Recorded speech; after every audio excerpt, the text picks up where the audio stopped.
ikindi cy'ingenzi ni ugutegura neza igihe tokeni nyazo zo kuri mainnet zizatangizwa. Ibi ngibi ni itegura rya Open Mainnet, aho ibikorwa byo muri ecosystem ya Pi Network bizatangira gukora neza bya nyabyo. Umutahira w'i Rwanda. Bakunzi b'umutahira w'i Rwanda, reka nongere mbaramutse kandi mbifurize amahoro y'Imana aho muherereye hose ku isi, mbabwire nti ibyiza bikomeze kuganza ibibi. Kuri munota rero ngira ngo twongere tuvuge kuri iri tangazo riri muri dashboard ya Pi Network rivuga ku bya Pi Launchpad, kubera ko nabonye abantu benshi bifuza ko tuvuga kuri iri tangazo tunyuze ku mbuga nkoranyambaga dukoresha.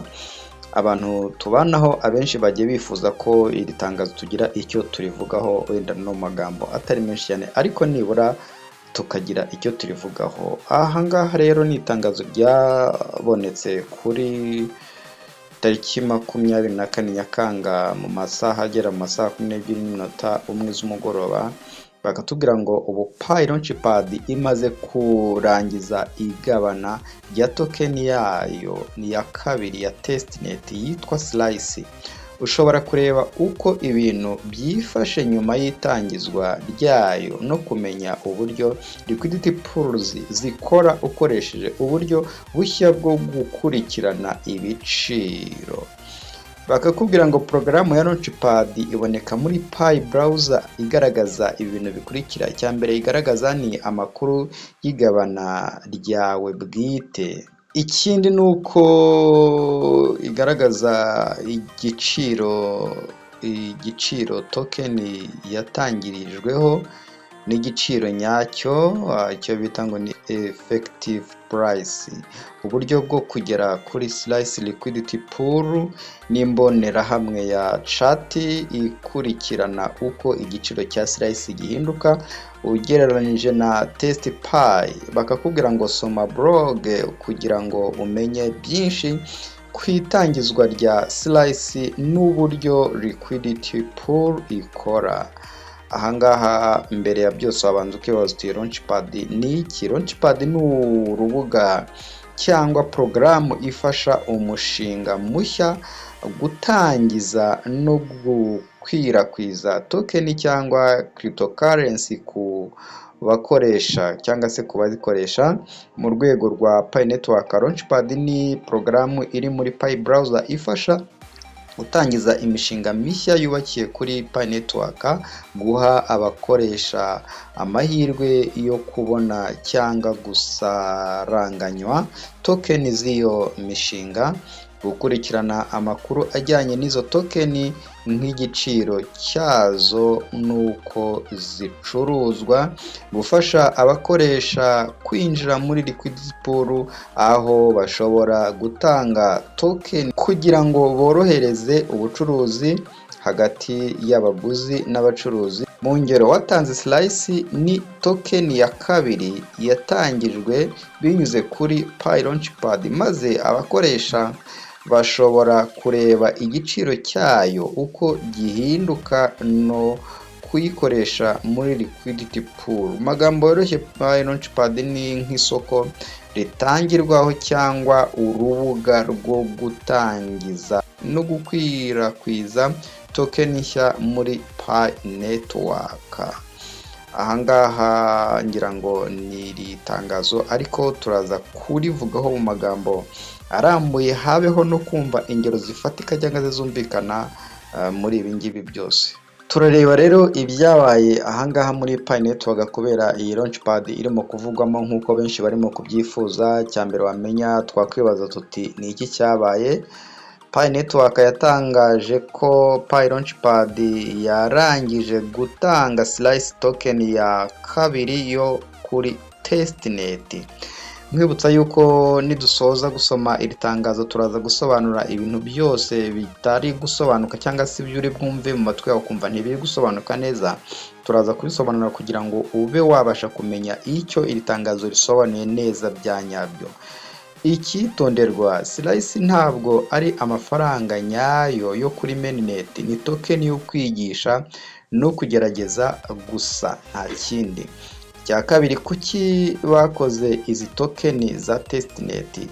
Pi Network ivuga ko impamvu ari ugufasha aba pioneers kumenya uko token zikora, kumenya uko DeFi Decentralized Financial ikora, kwiga uburyo bwo kugura no kugurisha token, kumenya uko ibiciro bihinduka. Ni nk'umuntu wiga gutwara imodoka abanza gukoresha imyitozo mu kibuga mbere yo kujya mu muhanda. Slice rero ni nk'ikizamini cyo kwitoza. Icya gatatu barakubwira DeFi ni iki? DeFi bivuze Decentralized Finance. Ni uburyo abantu bacuruzanya amafaranga cyangwa tokeni nta banki cyangwa ikigo kibahuza.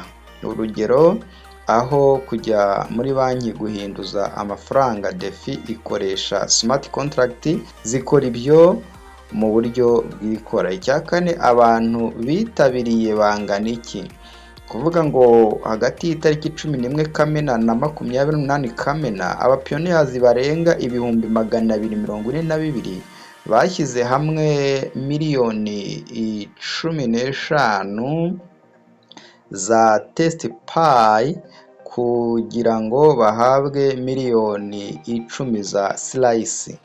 Icya gatanu, kuki Slice itandukanye n'iyabanje? Token ya mbere yari ihujwe na porogaramu y'igerageza, ariko Slice iyo ihujwe n'umukino nyawo witwa Slice of Pi. Ibi bifasha Pi Network kureba niba abantu bakoresha token koko muri application. Ukuvuga ko bashaka ko token ikoreshwa mu bikorwa nyabyo aho kuba iyo kugura no kugurisha gusa. Icya gatandatu, engagement bonus ni iki? Ni inyongera umuntu ahabwa bitewe n'uko akoresha application. Urugero, abantu babiri bahawe Slice, uwo twise A yayikoresheje muri Slice of Pi buri munsi, uwo twita B ntiyayikoresheje. A ashobora guhabwa bonus ya Slice kurusha B. Icya karindwi, Launchpad yakoraga ite? Umuntu yahitagamo umubare wa test Pi ashaka gutanga. Urugero, hari test Pi 100, test Pi 500 na test Pi 1000. Launchpad ubwayo igahita ibara Slice ugomba guhabwa bonus yawe holding igihe ugomba gutegereza. Ntibyagombaga kubarwa n'umuntu. Icya munani, liquidity pool ni iki? Iki nicyo abantu benshi bibaza. Tekereza ku gasanduku karimo ibintu bibiri. Icya mbere ari test Pi, icya kabiri ari Slice. Abantu bose bagura cyangwa bagurisha abakoresha ako gasanduku. Ako gasanduku niko bita liquidity pool. Urugero, mu gasanduku harimo Slice 100, hakabamo na test Pi 100. Hari umuntu ushaka kugura Slice atanga test Pi, agafata Slice, ako gasanduku gahita kaba Slice 80 na test Pi 120. Kubera ko Slice isigaye ari nke, igiciro cyayo kirazamuka.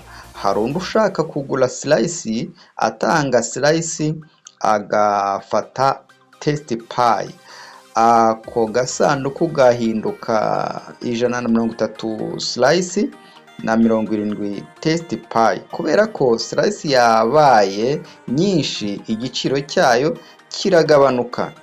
Icya cyenda, kuki igiciro gihinduka? Kubera amategeko ya Automated Market Maker AMM. AMM ni porogaramu ibara ibiciro mu buryo bwikora nta muntu ubyemeza. Icya cumi, Constant Product Formula ni iki? Ni itegeko rivuga ko Slice gukuba test Pi umubare ugomba kuguma uhoraho. urugero mu ntangiriro slice 10 gukuba test pie 10 byabaga bihwanye n'ijana. Umuntu afashe slice 5 hasigaye slice 5, kugira ngo ufate slice 5 ni kangahe wabikuba kugira ngo bikomeze bingane na test bingane n'ijana? Hagomba kuba test pie 20. Ni ukuvuga ko umuntu yongeramo test pie 10 pour iba ifite slice 5, test pie ifite 10.